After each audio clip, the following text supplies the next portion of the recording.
കുറച്ച് വിദ്യാർത്ഥികാരുണ്ട് അത് പറയുന്നത് അവരെ വാദം എന്താ അറിയോ? സംഘടന എന്തിനാ സ്വർഗത്തിൽ കിടക്കാൻ സംഘടന വേണോ? നമ്മളെ ഈ ശൈഖ് പോരെ. ഏത് ശൈഖ്? ഏത് ശൈഖ്? ആലിമീങ്ങളെ ചീത്ത പറഞ്ഞു നടക്കുന്ന ശൈഖ്. അവന്റെ പേര് ശൈഖ്. സുബ്ഹാനല്ലാഹ്. ഞാൻ നേരത്തെ പറഞ്ഞ കുയ്യാന. ഈ കക്ഷികൾ ചോദിക്കുകയാണ്, ഞാൻ ചോദിക്കട്ടെ, ആയിരക്കണക്കിന് മദ്രസകൾ, അവിടെ ലക്ഷക്കണക്കിന് മുഅല്ലിമീങ്ങൾ, ചെറിയ മക്കൾക്ക് ഇൽമു കൃത്യമായി മദ്രസ പഠിപ്പിക്കുന്നു. ഇതില്ലാത്ത ഒരു നാട് നിങ്ങൾ നോക്കിക്കോളൂ. നമ്മുടെ നാട്ടിൽ ഇപ്പോ ധാരാളം വരുന്നു തൊഴിലെടുക്കാൻ വേണ്ടി. ബംഗാളിൽ നിന്നുള്ള തൊഴിലാളികൾ. പേരെന്താണ്? റഹ്മത്തുള്ള, സദഖത്തുള്ള, അതെ ഹബീബുർ റഹ്മാൻ എന്നൊക്കെ പേര്.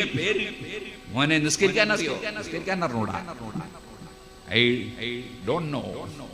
ഒന്നും അറിയോ? ഒന്നും അറിയില്ല. അതെ അറിയില്ല. എന്താ ഇങ്ങനെ ആയിപ്പോയത്? സംഘടന ഉണ്ടായില്ല. സമസ്ത കേരള ജംഇയ്യത്തുൽ ഉലമ ഉണ്ടായില്ല. അവിടെ സുന്നി വിദ്യാഭ്യാസ ബോർഡ് ഉണ്ടായില്ല. അതേപോലെ നേരത്തെ നമ്മുടെ ഉലമാക്കൾ പ്രവർത്തിച്ചിരുന്ന ഇസ്ലാം മത വിദ്യാഭ്യാസ ബോർഡ് ഉണ്ടായില്ല.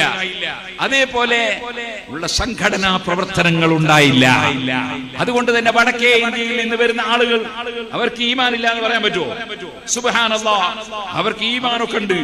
പക്ഷേ നിസ്കാരമില്ല, വുദൂഇല്ല, കുളിക്കാൻ അറിയില്ല, ഫാത്തിഹ ഓതാൻ അറിയില്ല. എന്താ സംഭവിച്ചത്? ഇവിടെ പ്രവർത്തിച്ചതുപോലെ സുന്നത്ത് ജമാഅത്തിന്റെ സംഘടന, പണ്ഡിതന്മാരുടെ നേതൃത്വത്തിലുള്ള സംഘടനാ പ്രവർത്തനം ഇല്ലാതെയായ ദിനങ്ങൾ അവരെല്ലാവരും ഐത്താമകളായി പോയി. അവരെല്ലാവരും അനാഥകളായി പോയി.